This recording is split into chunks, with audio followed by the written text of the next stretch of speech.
அல்லாஹ்வுடைய தூதர் முஹம்மது ரசூலுல்லாஹ் ஸல்லல்லாஹு அலைஹி வஸல்லம் சொன்னார்கள். இமாம் முஸ்லிம் ரஹிமஹுல்லாஹ் பதிவு செய்கிறார்கள். மிக முக்கியமான ஹதீஸ், கேளுங்கள் மூமின்களே. அல்லாஹ்வுடைய தூதர் முஹம்மது ரசூலுல்லாஹ் ஸல்லல்லாஹு அலைஹி வஸல்லம் அவர்கள் கூறினார்கள், அல்லாஹ் கூறுவதாக, அஸ்னப அப்துன் ذنبا, ஒரு அடியான் பாவத்தை செய்கிறான்.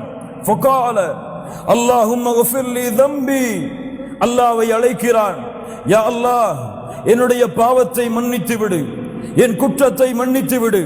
அல்லாஹ் ரப்புல் ஆலமீன் சொல்லுகிறான், இந்த அடியான் நான் ஒருவன்தான் பாவங்களை மன்னிக்க தகுதியானவன் என்று என்னை அழைக்கிறான், அதனால் இவனுடைய பாவத்தை நான் மன்னிக்கிறேன். அல்லாஹ் ரப்புல் ஆலமீன் அந்த பாவத்தை மன்னிக்கிறான்.